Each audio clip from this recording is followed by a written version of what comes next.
Assalamualaikum warahmatullahi wabarakatuh. Baik, alhamdulillahirabbil alamin, wassalatu wassalamu ala asyrofil anbiya'i wal mursalin wa ala alihi wa sahbihi ajma'in, amma ba'd.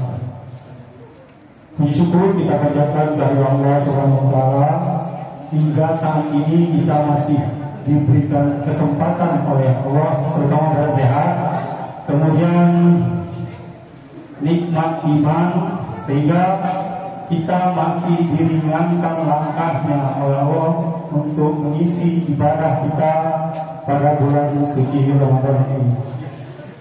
Salawat serta salam tercurah dilimpahkan pada junjungan besar kita Muhammad Sallallahu Alaihi Wasallam.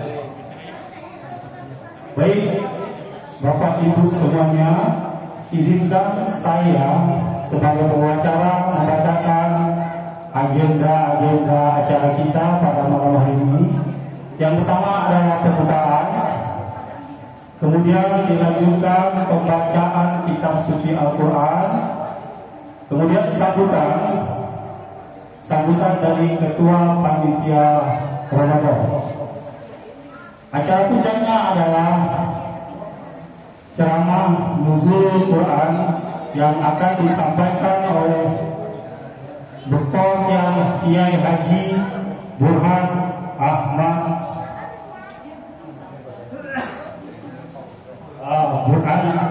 Fauzan SPMA. Baik, beliau ini adalah founder dari Yayasan Rintis.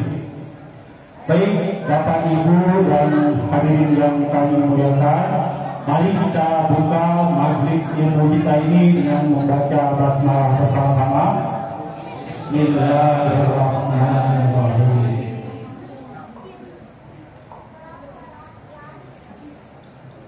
Baik, acara berikutnya adalah pembacaan kitab suci Al-Quran yang akan dibacakan oleh Ustaz Fazlul Ilmi, membacakan surat Al-Hasyr ayat 19 sampai 21, kemudian sari tilawah oleh Ustaz Sabisul Ma'arif. Kepada beliau kami persilakan.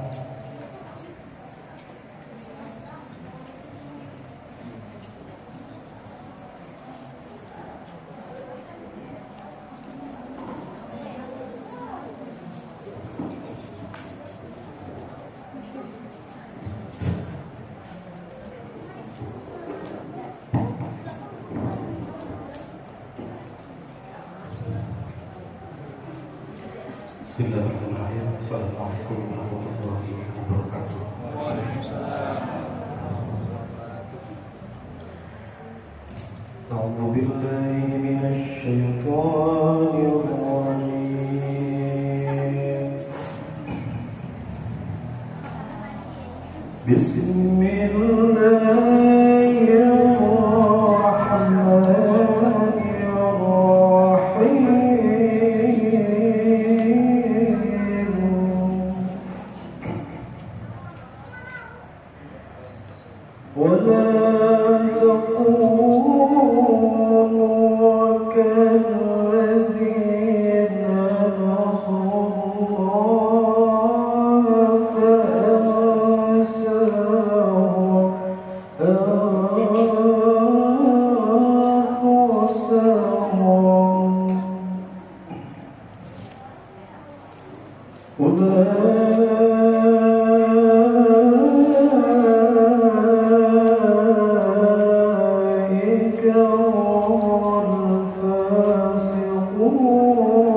العظيم.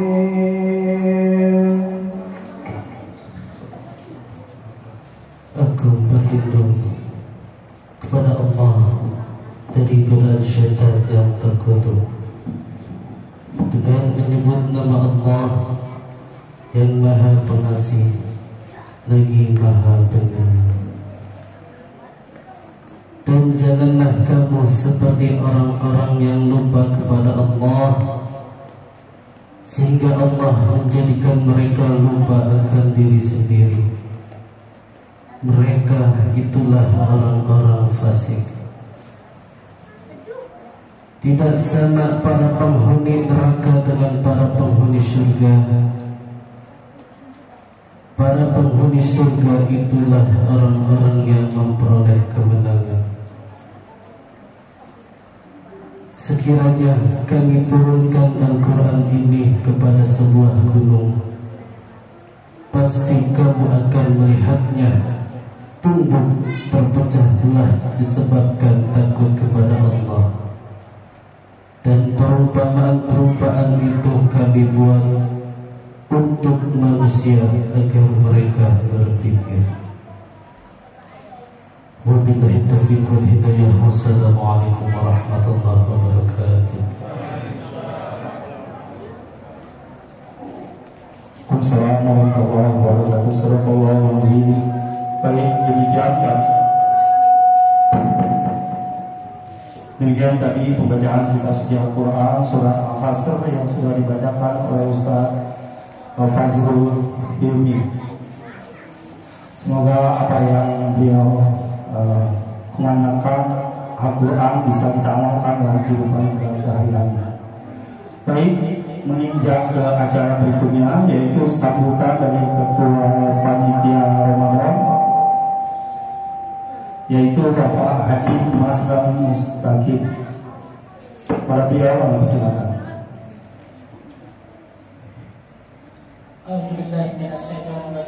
Bismillahirrahmanirrahim. Assalamualaikum warahmatullahi wabarakatuh. Waalaikumsalam warahmatullahi wabarakatuh. Alhamdulillahilladzi hadana li hadza wa astagfirullah wa la haula wa la quwwata illa billahil azim. Mohon izin Bapak Ibu, saya menyampaikan laporan keuangan kita pada bulan Ramadan. Yang pertama, kegiatan di bulan Ramadan yaitu kita sudah melewati sholat isya berjamaah sekaligus mendengarkan ceramah agama yang disampaikan oleh Bapak nanti. Yang kedua adalah acara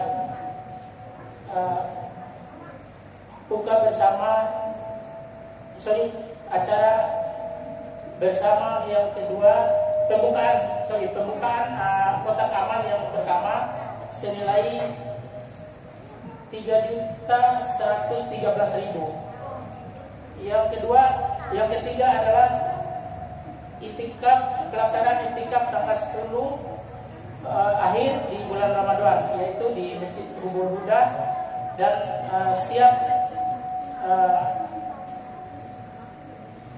pelaksanaan itikaf, dan yang bersedia harap didaftarkan dulu untuk memenuhi dan persiapan makanan dan sebagainya.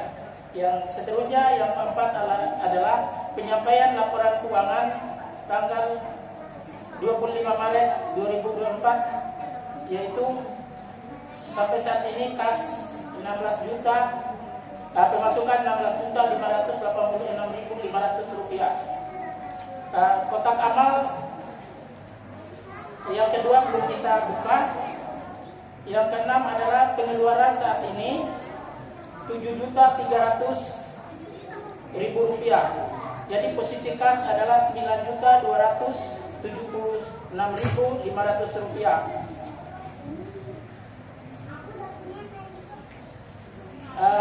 Kita mulai insya Allah membuka penerimaan zakat fitrah atau zakat mal di Masjid Rubul Huda mulai besok. Yang ada di Masjid Rubul Huda atau standby adalah 2 orang yang menerima setiap hari ada di masjid. Yang seterusnya Minggu pertama yang telah Ramadan akan diadakan acara halal bihalal semua satu RW Kintamani.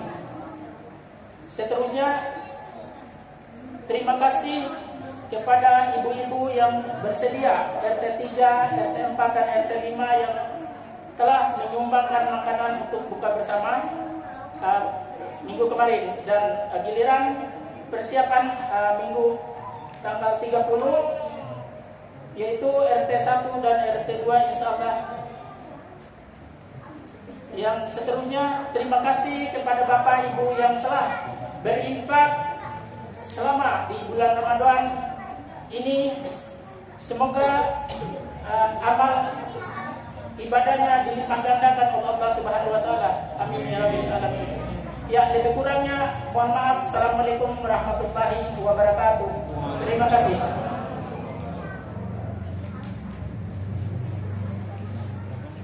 Baik, terima kasih Pak Ahli Masran, laporan keuangan dan agenda kita selama pada bulan suci Ramadan ini.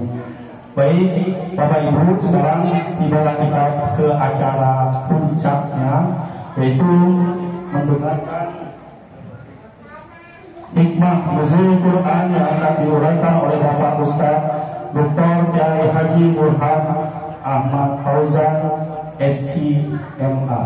Sepertinya kita tidak sabar lagi untuk mendengarkannya. Sebelum kita mendengar, baiknya kita tersenyum terlebih dahulu semuanya. Karena kita pernah mendengar dari Ustaz Hartono, apabila kita tersenyum maka energi yang kita keluarkan itu lebih sedikit dibanding dengan kita cemburu. Seperti itu ya. Jadi kalau kita tersenyum, laparnya lebih lama, kenyangnya lebih lama, gitu. Baik.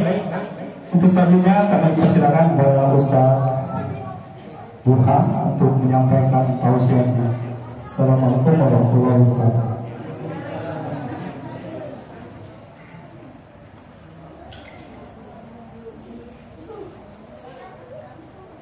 Kalau Pak Yadi tadi ngajak senyum, saya ngajak salawat dulu biar gemur, hilang ngantuknya, yang merem-merem melek. Ya, adik-adik juga ikut. Salatullah salamullah ala Taha Rasulillah. Salatullah salamullah ala Yasin Habibillah. Sama-sama. Salatullah salamullah ala Rasulillah.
Bismillahirrahmanirrahim. Assalamualaikum warahmatullahi wabarakatuh.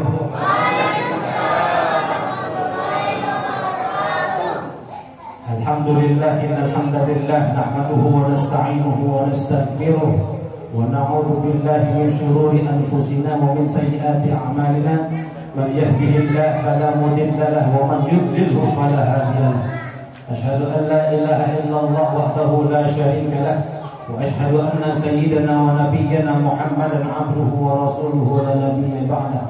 Subhanaka la ilma lana illa ma 'allamtana innaka antal alimul hakim wa tub 'alaina innaka antat tawwabur rahim.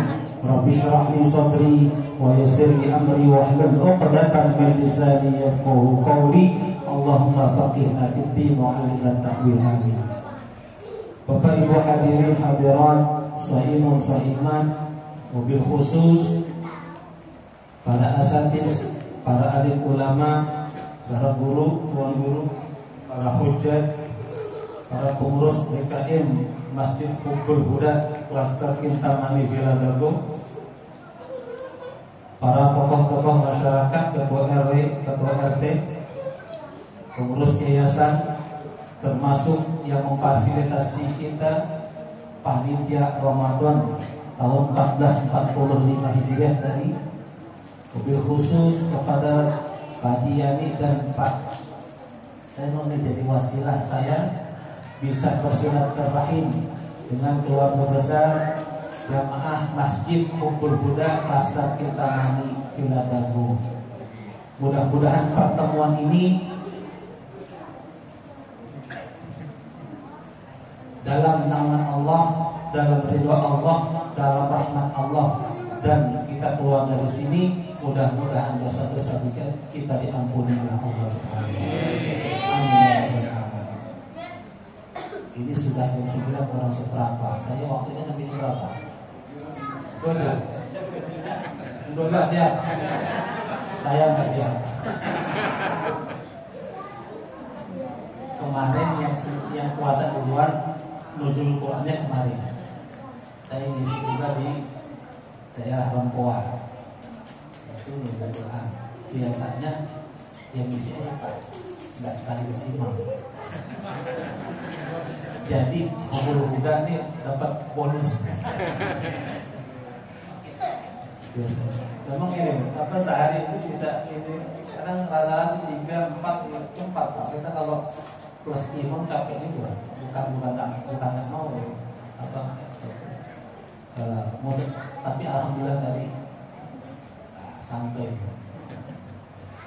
berkat Tuhan. Pada malam hari ini tepat kita malam ke-17 Ramadan tahun 1445 Hijriah, kita memperingati nuzulul Quran.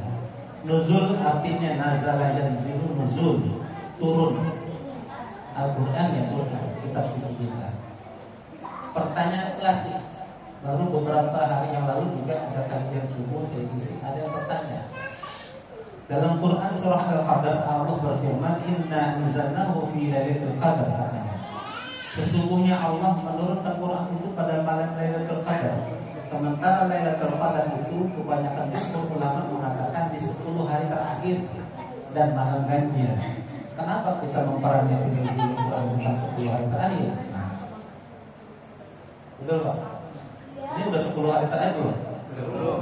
Padahal kata Allah surah Al-Qadar, Allah turunkan Quran di malam Lailatul Qadar dan Lailatul Qadar ada di 10 hari terakhir. Kenapa kita memperingatinya 17 Ramadan? Ulama menjelaskan itu. Jadi yang dimaksud Allah dalam surah Al-Qadar, Inna anzalnahu fi lailatul qadar, Allah menurunkan Quran sekaligus ke Baitul Izzah namanya. Sekaligus Pak.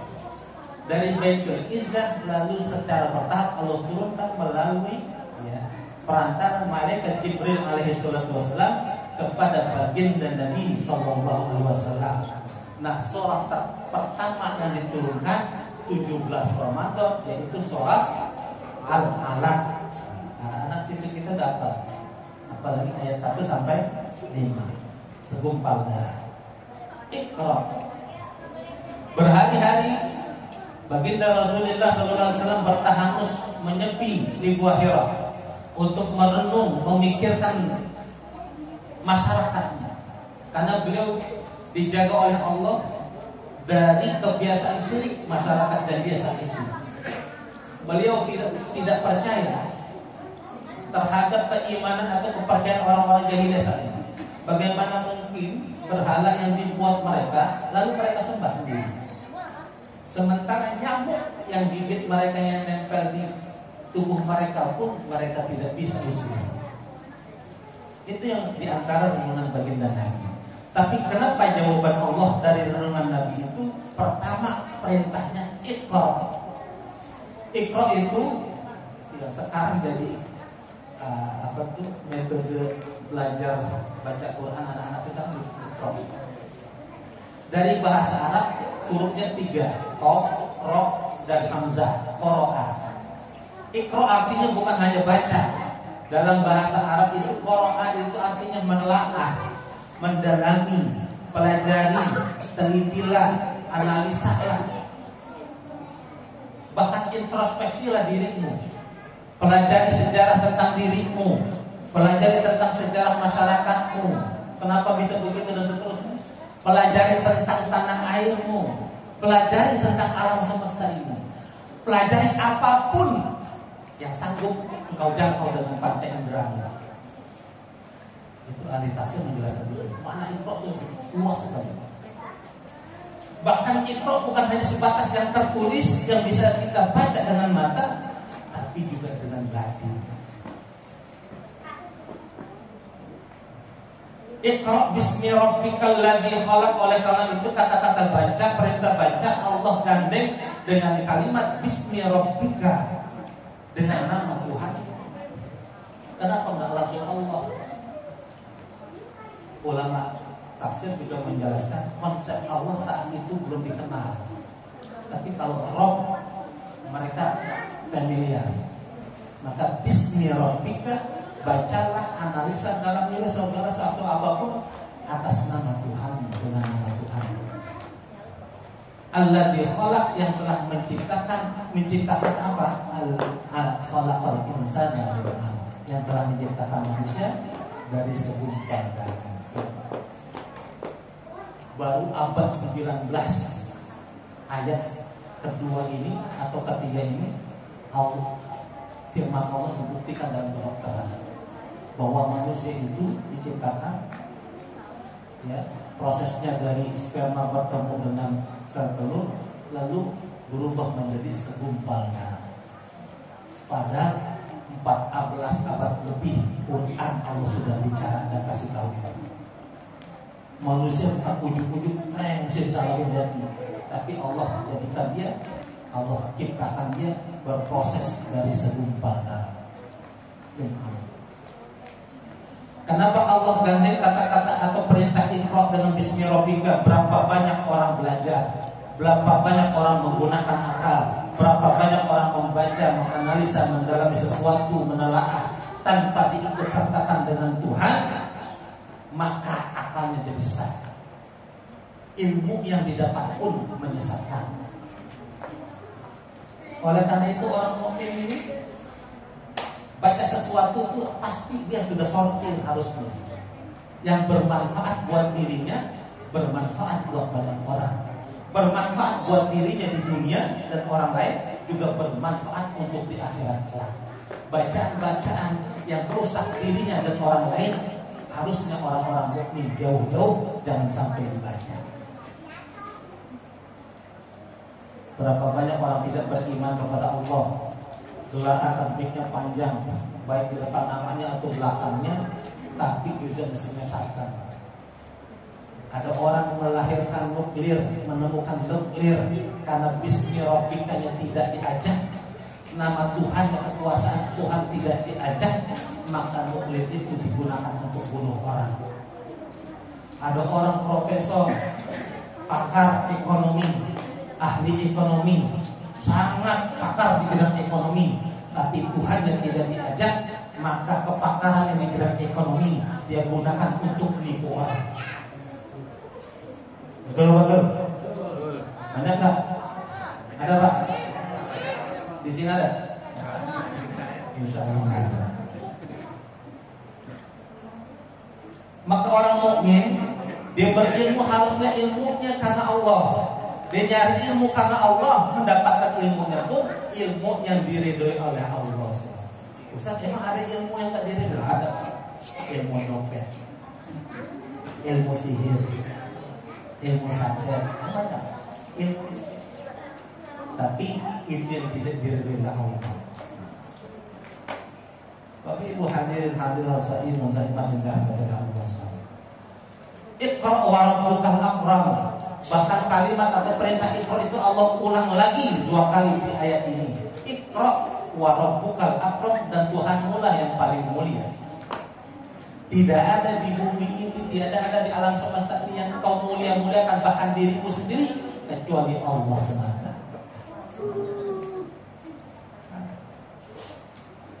Bahkan cintanya kita, taatnya kita kepada orang tua karena tunduknya kita kepada Allah. Kalau orang tua ngajarinnya enggak benar, maka itu boleh dan wajib bahkan untuk kita langgar atau kita tolak. Tapi selama dia atau orang tua kita menyuruh, memerintahkan kepada kita yang tidak melanggar syariat atau ketentuan agama, wajib kita tunduk dan ikuti serta patuh. Iqra wa rabbukal akram, 'allamal insana ma lam ya'lam. 'Allama bil qalam, 'allamal insana ma lam ya'lam. Selanjutnya Allah menerangkan, Allah mengajarkan manusia dengan pena.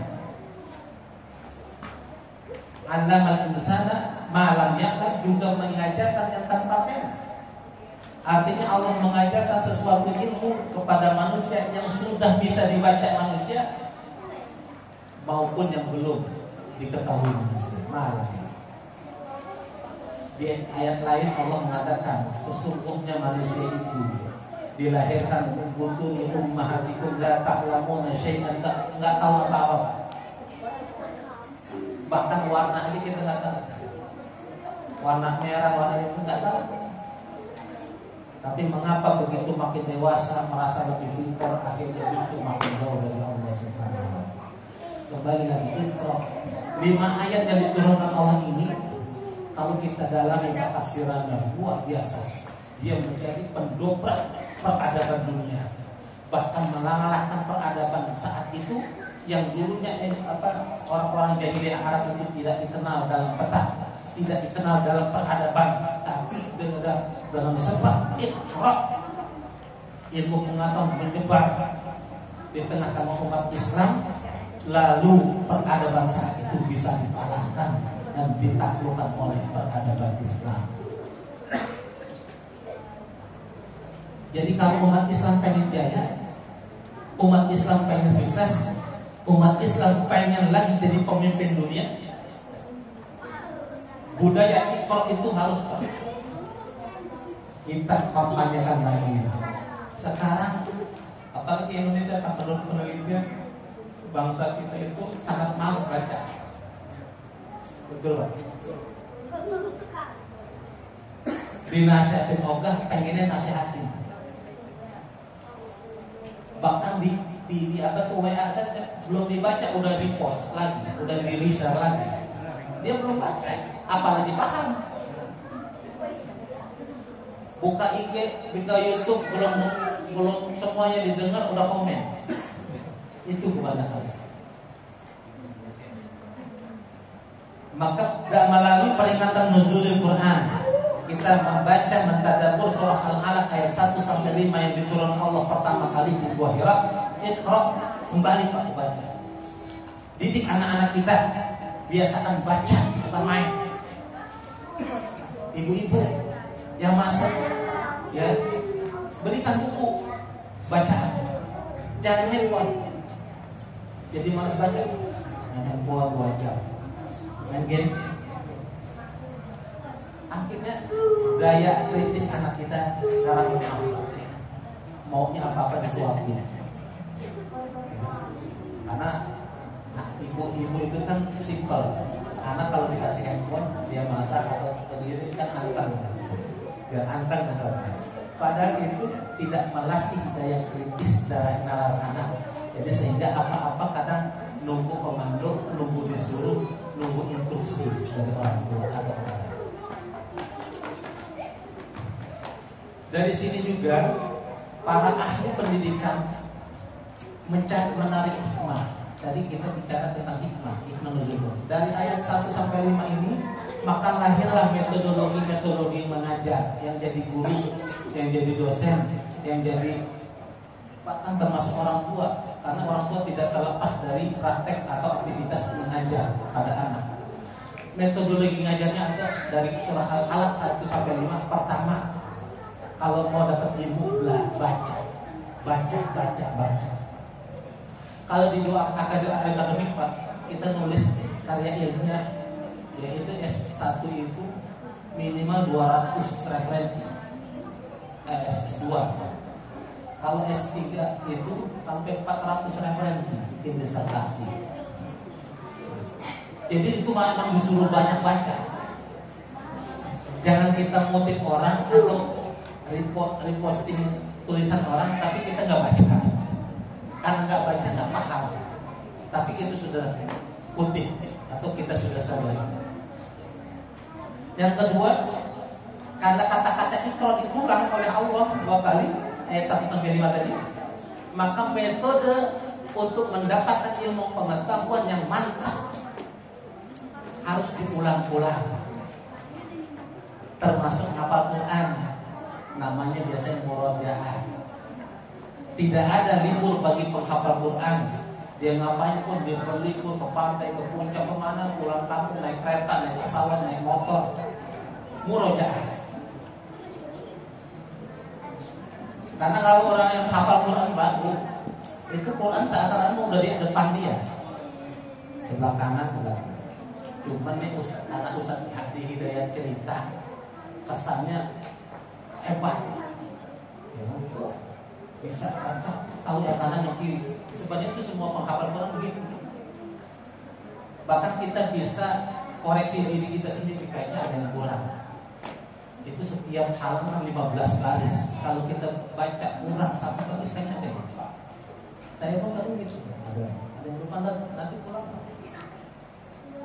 Jadi yang di mana kanan, di mana kiri, sebelah yang di atas apa di bawah, tengah, udah kita tahu. Sebenarnya para penghafal Quran itu rata-rata seperti itu. Makanya para penghafal Quran murojaah nggak perlu duduk waktu khusus. Dia naik motor murojaah. Karena kalau saya agak jauh tuh murojaah bisa 1 juz sambil naik motor. Gitu. Kita ada, apalagi kalau yang kita diam naik bis, naik kereta gitu. Naik motor kadang kita kan berbagi konsentrasi. Kadang murojaahnya kalau kenceng orang samping dengar. Saya sering kayak gitu, kenceng kali. Dan jelas guru-guru kami juga begitu para orang. Itu metodologi belajar, harus murojaah diulang-ulang, baca diulang-ulang murojaah. Ketiga, kata Allah ada al-qalam, allama bil qalam, qalam itu pena. Maka ilmu harus ditulis. Para guru, para dosen sangat didesak untuk punya tulisan. Karena itu jadi warisan ilmu pengetahuan yang akan diwariskan oleh generasi berikutnya. Bayangkan Pak, kalau Imam Syafi'i tidak menulis kitabnya, dari mana kita belajar fikih? Kalau Imam Bukhari tidak menyusun hadis-hadis sahih, yang kita kenal dengan Sahih Al-Bukhari, dari mana kita tahu hadis-hadis Nabi yang sahih dan yang tidak? Maka kita ini belajar dari tulisan para ulama, ilmu umara yang ditulis. Maka itulah kita belajar sekarang. Maka kita kalau mau dikenal baik di dunia maupun akhirat, perlu Pak ilmu kita ditulis. Paling tidak itu jadi amal jariah buat kita. Minimal yang nggak bisa tulis buku atau karya ilmiah itu susah. Karena itu nanti ada ciri-ciri ilmiah sama tulis buku itu beda. Karya ilmiah sama tulis buku beda. Minimal tulislah. Kalau yang aktif di media sosial, di YouTube, bikin konten-konten di TikTok, di Instagram, di Google, di Threads, tulislah yang mengandung manfaat ilmu pengetahuan. Karena itu jadi amal jariah. Kalau dia baik dan bermanfaat buat banyak orang, maka dia jadi pahala jariah buat kita. Tapi kalau dia mengandung fitnah, mengandung ghibah, mengandung cacian, mengandung tidak banyak manfaat, bahkan maksiat dan dosa, dia akan jadi dosa jariah buat kita. Apalagi tadi jadi metodologi ilmu pengetahuan, baca, diulang, ditulis. Ini tiga itu. Maka nulis itu dalam bahasa Arab katabah. Tulisan yang dibukukan maka disebut kitab, dari kata katabah. Tempat kita nulis itu namanya maktab. Maktab itu artinya meja. Jadi itu bersambungan semua bahasa Arab. Iqra bismi rabbikal ladzi khalaq, khalaqal insana min 'alaq. Iqra wa rabbukal akram, alladzi 'allama bil qalam, 'allamal insana ma lam ya'lam. Dari ayat ini para ulama juga memberikan hikmah tertulis dalam kitab-kitab tafsir bahwa Allah ingin mengajarkan kepada kita, Allah ingin mendorong kepada kita bukan hanya mengandalkan menggunakan akal pikiran, tapi juga kita harus menyertakan qalbu atau hati. Tadi dari mana ayatnya? Iqra, bacalah, tapi ajak Tuhan, ajak Allah. Kita punya Allah Pak, tapi kok sering kita lupa dengan Allah. Allah kita tinggal. Seakan-akan Allah tempatnya cuma di masjid. Begitu kerja itu Allah ditinggal. Akhirnya tempat kerja korupsi. Begitu dagang kita bisnis, Allah kita tinggal di masjid. Akhirnya begitu dagang mengurangi timbangan, nipu pelanggan. Begitu kerja Allah kita tinggal di musola. Begitu akhirnya kita korupsi, kita nipu, kita manipulasi data keuangan dan seterusnya. Kenapa? Karena Allah kita tinggal, kita ajak, tidak kita ajak dalam segala aktivitas kita. Padahal kalau Allah ajak kita, kita ajak Allah dalam setiap aktivitas kita, seluruh aktivitas kita bisa jadi ringan. Bisa jadi Allah menolong kita. Bukankah ini yang sering kita zikir, hasbunallah wa ni'mal wakil, ni'mal maula wa ni'man. Bapak Ibu hadirin rahimanillah wa Allah. Maka akal tanpa kalbu akan menyebabkan manusia seperti robot. Apa yang diperbuat cuma akalnya aja, hatinya nggak dipakai. Padahal bedanya manusia selain akal dengan binatang, manusia dilengkapi oleh Allah dengan kalbu. Maka nanti baru sekian abad sekarang orang-orang baru mengakui adanya namanya kecerdasan spiritual. Padahal Islam sudah lama bicara tentang itu. Laisa syadidu bisur'ah, kata Nabi, yang namanya kuat itu bukan orang kuat itu bukan orang yang menang adu duel berantem, walakin kata Nabi, tapi orang yang misalnya dalam yablaku indal ghadab, dia bisa menahan hawa nafsunya ketika di dalam marah tapi ditahan. Maka ulama menjelaskan ini bagian dari spiritual poison. Orang yang seharusnya dia bisa meluapkan nafsu marahnya tapi dia bisa tahan, maka dia punya spiritual poison yang tinggi. Berapa banyak orang pintar secara IQ tapi spiritual poisonnya rendah. Berapa banyak profesor, doktor, akademiknya banyak tapi nggak kenal masjid. Berapa banyak orang ilmunya berelok, ilmunya luas tapi kok berjamaah sulit. Gitu. Maka akal dan kalbu harus terus dipersertakan. Fikir tanpa zikir hanya membuat manusia seperti setan. Setan kan main logika sama Allah. Ketika disuruh sujud kepada Adam, dia main logika. Apakah kau menyuruh aku sujud kepada Adam? Dia junior. Khalaqtani min nar wa khalaqtahu min tin. Aku kau jadikan, kau ciptakan dari api, sementara dia dari tanah, baru kena air. Tahu apa dia? Kan main logika. Iblis mengatakan nar itu api lebih mulia daripada tanah. Tapi tidak di sisi Allah. Karena iblis kenapa salahnya? Cuma mengandalkan logika. Maka manusia yang mengandalkan logika tanpa bermain fikirnya tidak disertai dengan zikir, dia hanya menyebabkan menjadi setan belaka. Manusia yang meninggalkan zikir, ya, cuma mengandalkan fikirnya, sekali lagi saya katakan akan menyebabkan dia menjadi setan belaka. Iman tanpa ilmu bagaikan kita ngasih obor, pelita, senter kepada bayi, nggak manfaat. Iman tanpa ilmu seperti kita ngasih pelita, senter di tangan bayi, nggak manfaat. Sementara ilmu tanpa iman seperti kita ngasih pelita, senter ke maling, pencuri. Dikasih ilmu nih, senter, tapi digunain buat nolong. Maka iman dan ilmu harus terus diselaraskan. Dia tidak boleh berpisah, Pak. Fikir dan zikir harus diselaraskan, harus disamakan, harus disatukan sehingga manusia menjadi insan kamil, insan bertakwa. Bapak Ibu hadirin hadirat shaimun yang dirahmati oleh Allah Subhanahu wa taala. 9:10. Masih jauh. Masih jauh. Udah berapa menit? 25 menit. Itu hikmah. Ayat 1 sampai 5.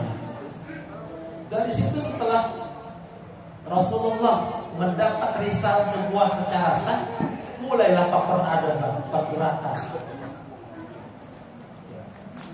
Setiap kita mau merubah pola pikir masyarakat pasti ada pertentangan. Begitupun yang dilalui dan dihadapi baginda Rasulullah SAW. Masyarakat jahiliyah belum kenal mana yang baik, mana yang buruk, mana yang benar, mana yang tidak benar, mana yang hak, mana yang batil, mana yang sebenar-benarnya Tuhan, mana yang bukan. Nggak mudah.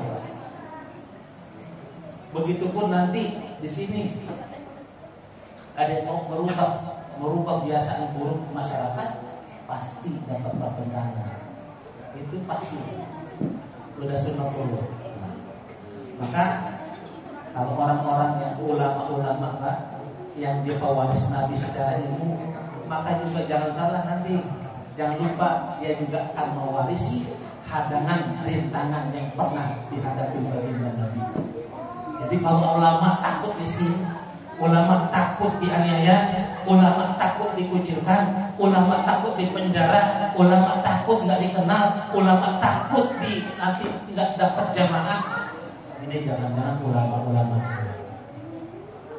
karena itu udah lupa apa yang dihadapi Nabi, maka akan juga dihadapi para ulama sebagai pewarisnya. Di luar ayat 1 sampai 5 surah Al-Alaq, saya ingin mengajak tadi hikmah surat ayat 1 sampai 5. Bagaimana nilai-nilai paling tidak dalam Quran 30 juz, 114 surah, 6.000 berapa ya? Nah, yang kita hafal dulu 6666. Coba nanti hitung deh, benar kata saya. Ternyata cuma ada 6.236 ayat. Tapi Ustaz benar, ya menurut riwayat ada yang mengatakan 666 itu karena perhitungan Ibnu Abbas. Nah, sementara tapi yang sekarang kita pakai hanya 6.236 ayat. Bagaimana malam ini kita tadabbur ayat-ayat Quran, di antaranya surah Al-Hujurat yang tadi Imam baca ayat 10 sampai 13. Allah berfirman, ini demi dan untuk kerukunan umat, kekompakan umat. Allah berfirman surah Al-Hujurat ayat 10-nya, innamal mu'minuna ikhwatun fa aslihu baina akhwaykum wattaqullaha la'allakum turhamun. Sesungguhnya orang-orang mukmin itu bersaudara. Ikhwatun itu jamak dari akhun. Tapi jamaah dari akhir itu bisa jadi ikhwan. Tapi kenapa Allah milihnya ikhwan tuh bukan ikhwan? Karena tun itu tak marbuto, diikat, tak nyambung. Maka persaudaraan umat mukmin, orang-orang mukmin itu harusnya nyambung kuat, dia lebih abadi, lebih kekal daripada persaudaraan yang lain. Persaudaraan satu ibu dan satu ayah bisa jadi putus gara-gara rebutan warisan. Udah tahunan nggak negur-negur kakak dia. Persaudaraan satu suku dan suku bangsa, satu kabilah bisa pak berantem no Arab. Dulu satu jazirah Arab bahasanya sama kok. Berantem berebutan wilayah, berebutan minyak macam-macam. Tapi persaudaraan seaman mukmin Allah jamin seperti tak mau butuh, dia kuat, nyambung, bulat, tidak terbuka seperti nun. Maka persaudaraan umat Islam yang beriman kepada Allah seharusnya dia lebih kekal, lebih abadi. Kenapa? Allah sudah persaudaraan dia dari dunia sampai akhirat. Bahkan bisa jadi nanti satu kompleks, satu klaster kita di surga bisa jadi belum pernah kita kenal di dunia. Bisa jadi. Sekarang sampai tua kita di klaster Kintaman di Tangsel. Bisa jadi nanti klaster kita di surga sama orang bule yang nggak pernah kita kenal. Bisa jadi nanti satu komplek di surga nanti sama orang Arab yang selama hidup kita nggak pernah ketemu. Fa aslihu baina akhwaikum.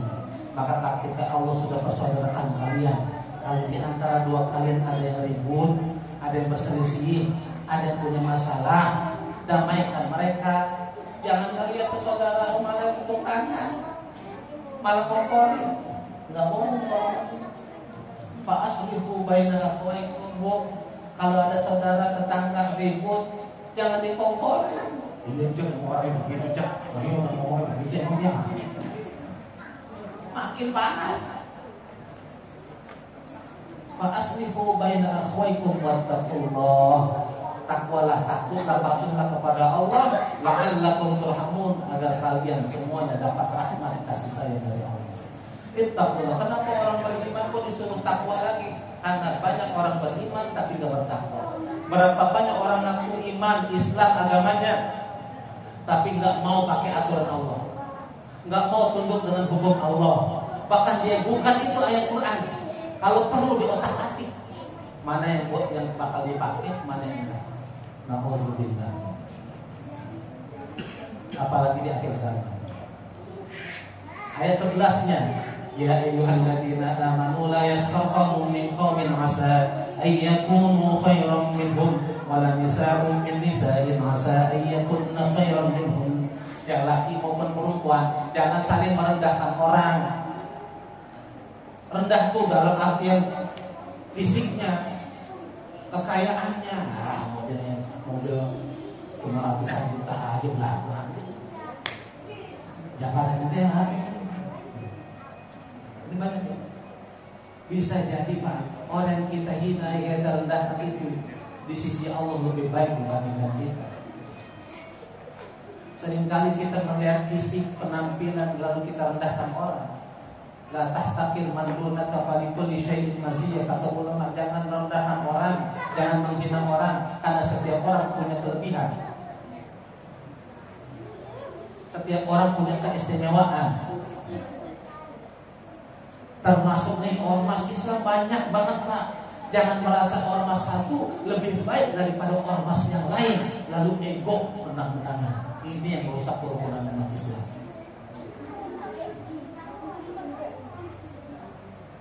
Wala tamizu anfusakum wala tanabazu bil alqab. Jangan saling caci maki, jangan saling memberi gelar yang buruk. Bisa disebut fusuqu ba'dal iman. Apalagi orang udah beriman masih dipanggil panggilan jelek. Orang udah beriman nih, udah hijrah nih, enggak emang sih dari muda nih enggak pernah ke masjid. Begitu baru masjid dipanggil itu preman ke masjid.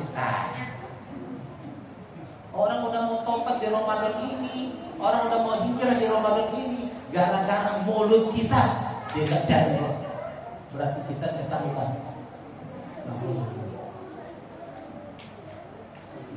Jadi kalau orang sudah taubat, orang sudah mengakui kesalahan dia mau cari jalan yang lurus, jangan dicibir atau dipanggil-panggil lagi yang masa-masa lalunya dia lagi. Ya, rangkul. Ini kadang-kadang kan masjid malah dulu Nabi itu bikin masjid Pak buat ngumpulin mengokohkan persatuan umat. Tapi seringkali masjid sekarang Pak justru malah umat berantem di masjid.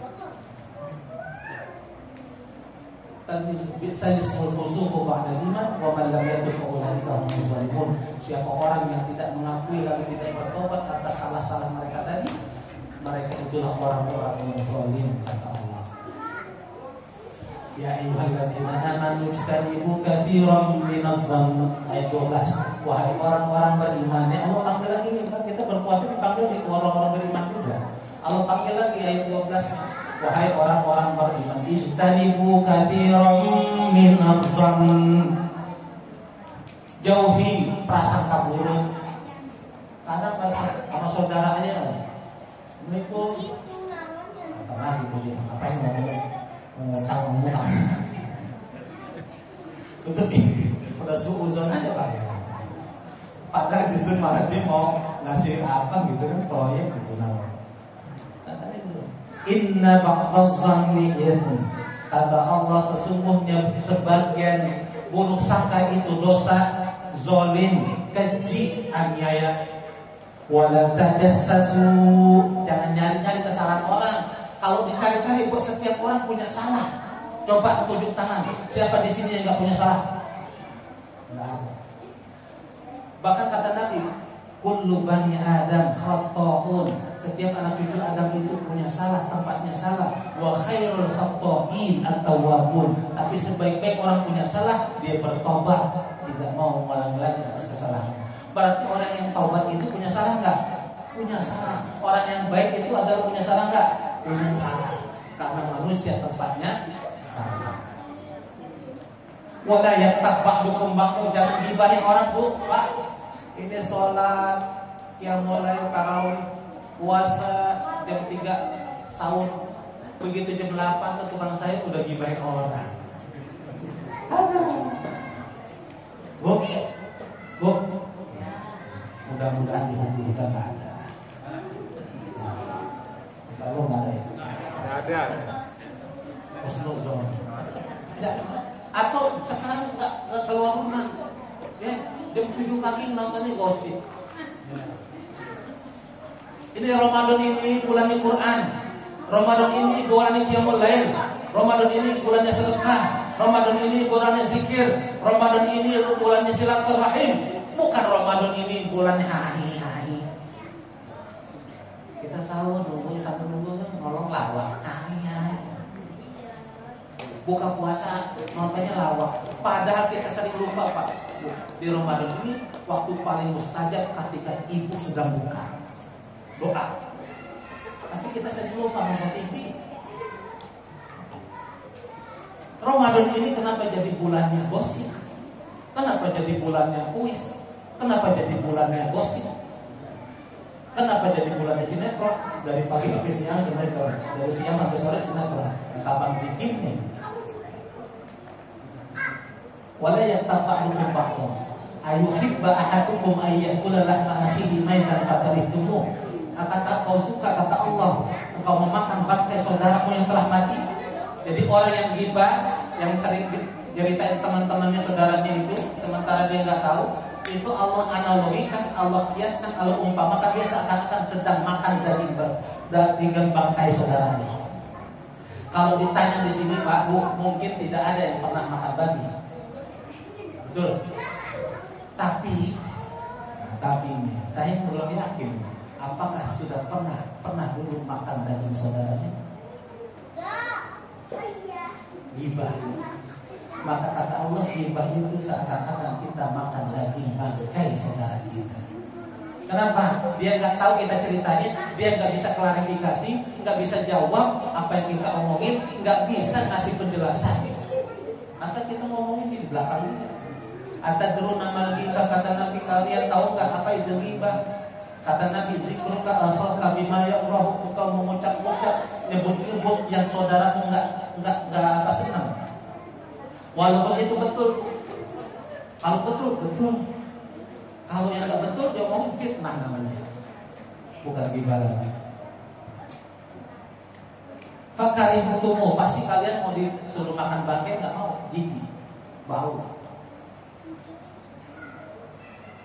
Wattaqullaha innallaha tawwabur rahim. Sekali lagi Allah suruh kita takutlah kepada Allah.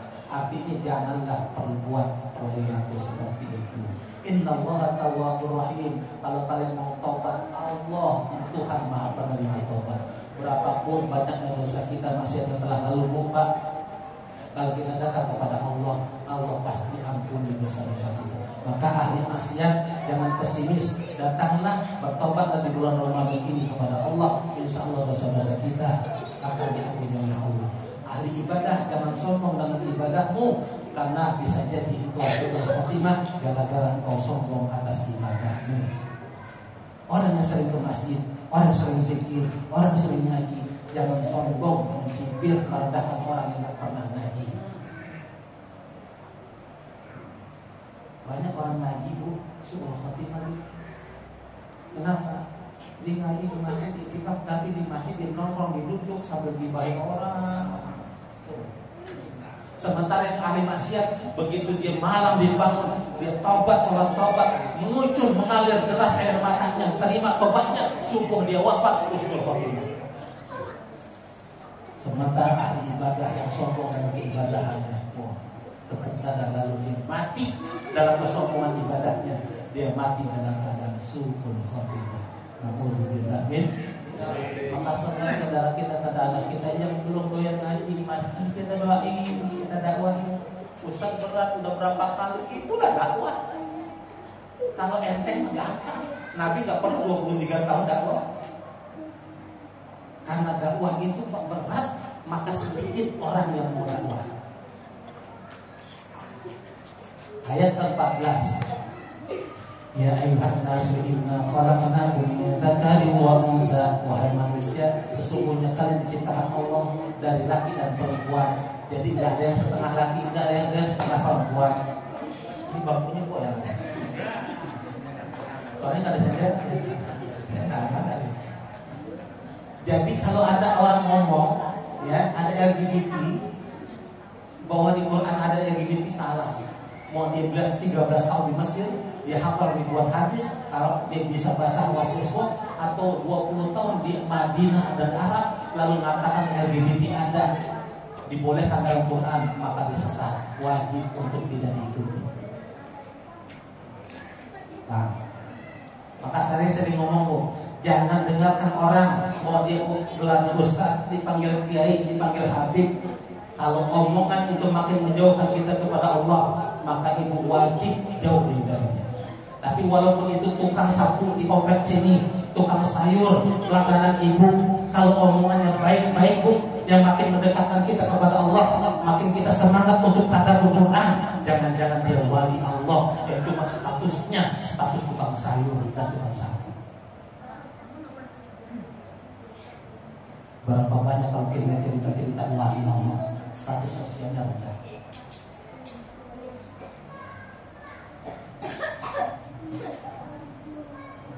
Waja'alnakum syu'uban wa qabaila lita'arafu. Dari perempuan dan laki itu, lalu Allah jadikan kalian berbangsa-bangsa, bersuku-suku, lita'arafu, untuk saling mengenal, bukan saling menjatuhkan, bukan saling mencaci maki, bukan saling merendahkan. Mana-mana tunggal-tunggal orang itu jelek, kaplang, lalu merasa maju, merasa glowing, cantik, lebih tinggi dibanding yang tidak. Wala abdul mu'minun, ya, kata Allah, andai kata ada seorang wanita budak hitam legam, jeleklah pokoknya, tapi dia beriman, masih jauh lebih baik daripada yang cewek-cewek yang glowing tapi kafir. Ya, glowing tapi gak pernah kena wudhu,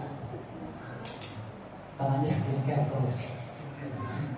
Apa tuh serum apa tuh? Ustaz kenal juga serum.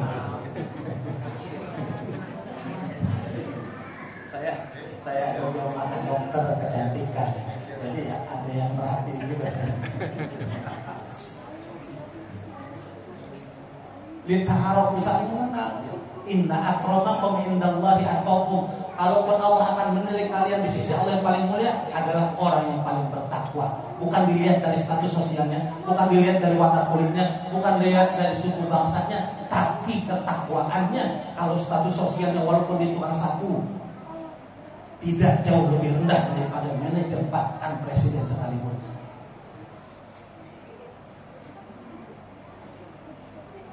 Inna akramakum indallahi atqakum innallaha alimun khabir. Sesungguhnya Allah Maha mengetahui, alimun khabir, juga Maha teliti. Artinya siapa hamba Allah yang paling mulia di sisinya, Allah lah yang paling tahu, bukan kalian. Mudah-mudahan lepas setengah. Mudah-mudahan karena saya kasihan besok saya masih di sekolah belajar. Ya kerja. Insya Allah tidak puas, jadi nanti melalui Pak Yani saya diundang lagi.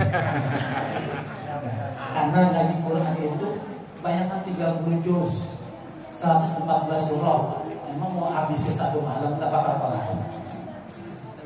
Syekh Abdullah bin Daras, salah seorang pakar ilmu Al-Quran, beliau mengatakan setiap kita baca Quran, salah satu mukjizatnya Quran, satu ayat kita renungi sekarang Pak, dapat ilmu baru. Besok kita baca ayat baru itu lagi, dapat ilmu baru kedua. Padahal ayatnya sama. Lusa kita baca ayat itu lagi Pak, ilmunya beda lagi. Itu salah satu mukjizat. Di lain Quran, selain Quran itu banyak sekali mukjizat. Di antaranya apa? Apakah ada kita bacaan seindah Al-Quran yang bisa dinyanyikan, yang bisa dilakukan? Tidak. A'udzu billahi minasyaitonir rajim. Bayanillah.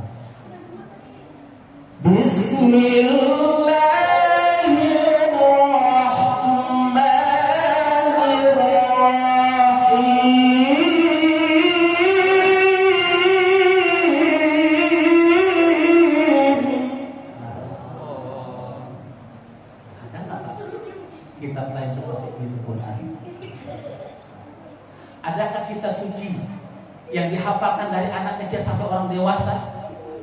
Atau kitab-kitab lain selain Quran? Adakah kitab selain Quran yang dibaca, yang ditelaah, lalu berdiri-diri tafsirnya ribuan mufassir menafsirkan ayatnya selain Quran? Oleh karena itu Allah nantang dari dulu surah Al-Isra ayat 88. Qul la in ijtama'atil insu wal jinnu ala ayyatu bimithli hadzal Qur'an ma la yatuna bimithli. Katakanlah wahai Nabi Muhammad, andai kata seluruh manusia juga seluruh jin berkumpul untuk dia membuat ayat Quran semisal sama seperti Quran, la yatuna bimithli, dia tidak akan bakal mampu, kata Allah. Walau kana ba'duhum li ba'din zahira, walaupun antar mereka saling membantu. Pada detik ini jangankan 30 juz 114 surah, satu ayat pun manusia tidak pernah mampu. Demikian mudah-mudahan hikmah nuzul Quran malam hari ini dapat kita petik dan kita ambil, mendapatkan kita tambah wawasan ilmu pengetahuan agama, juga motivasi dalam ibadah. Termasuk bukan hanya yang mendengarkan, tapi juga yang menyampaikan. Sesungguhnya yang menyampaikan belum tentu lebih baik daripada yang mendengarkan. Yang menyampaikan cuma jadi wasilah apa-apa yang baik di antara ayat-ayat Quran dan hadis baginda Nabi SAW. Semua kita orang-orang atau manusia yang berproses menjadi manusia yang lebih baik, bukan sudah jadi baik. Mudah-mudahan kita saling mendoakan sehingga kita istiqomah dalam taat dan takwa kepada Allah Subhanahu wa taala. Lalu kita berharap kepada Allah agar Allah matikan dan wafatkan kita dalam keadaan husnul khatimah, dalam keadaan baik, dengan cara yang baik, di tempat yang baik, bersama orang-orang baik, di hari dan waktu yang baik. Demikian, wa minkum, sama-sama kita baca kafaratul majlis. Subhanakallahumma wa bihamdika asyhadu an la ilaha illa anta astaghfiruka wa atubu ilaik. Kita doa sama-sama sebelum kita tutup. Bismillahirrahmanirrahim. Wa'afana ya karim wa'afana ya rahman ya rahim. Alhamdulillah ta'ala rahmin. Alhamdulillahi rabbil alamin. Alhamdulillah fi ni'mati wa fi mazidah. Ya rabbana rahmi kama yanbaghi li jalali karim wa ala sultan. Allahumma shalli wa sallim ala sayyidina Muhammad wa ala alihi wa sahbihi ajma'in. Wa ighfir lana wa li walidina warhamhum kama rabbana shaghara. Wa jami'il muslimina wa muslimat wa mu'minina wa mu'minat. Al-ahya'i minhum wal amwat innaka sami'un qaribun mujibud da'wati ya karim. Allahumma ala Rabi'a qulubina. Allahumma ij'al ya Allah imama wa hudan wa rahmah. Allahumma arhamna bil Qur'an waj'alna imama wa nuran wa hudan wa rahmah. Allahumma dzakirna minhu ma nasina wa 'allimna minhu ma jahilna warzuqna tilawatahu ana al-laili wa atrafal. Ya Allah, muliakan, sayangi kami, rahmati kami dengan Quran ya Allah. Ya Allah, ajarkan kami dari Quran apapun yang belum kami ketahui ya Allah. Ingatkan kepada kami ya Allah apa-apa yang kami telah lupa dari Quran ya Allah. Allahumma ij'al ahlana wa ahlana wa auladana wa dzurriyyatana min ahli Quran wa min ashabil Quran wa min hamilil Quran wa min hafizil Quran. Ya Allah, jadikan kami, keluarga kami, anak keturunan kami yang saleh menjadi para ahli Quran, para hamil Quran, para hafiz Quran, para sahabat Quran. Ya Allah, jadikan lisan kami, tubuh kami ringan untuk senantiasa baca dan menjadi sahabat Quran, baik pagi maupun sore sampai malam sampai pagi hari. Rabbana atina fid dunya hasanah wa fil akhirati hasanah wa qina adzabannar wa adkhilna jannatal abrar aziz ya ghaffar ya rabbal alamin. Wassallallahu ala sayyidina Muhammad wa ala alihi wasallam. Subhana rabbika rabbil izzati amma yasifun wa salamun alal mursalin walhamdulillahi rabbil alamin. Wassalamualaikum warahmatullahi wabarakatuh.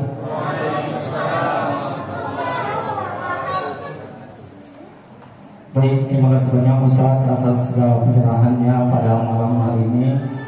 Bapak Ibu yang kami hormati, demikian rangkaian acara Nuzul Quran pada malam hari kita sudah lalui. Mohon maaf atas panitia, atas nama panitia bila ada kekurangan dan lain sebagainya. Akhirul kalam, wabillahi taufiq wal hidayah. Assalamualaikum warahmatullahi wabarakatuh.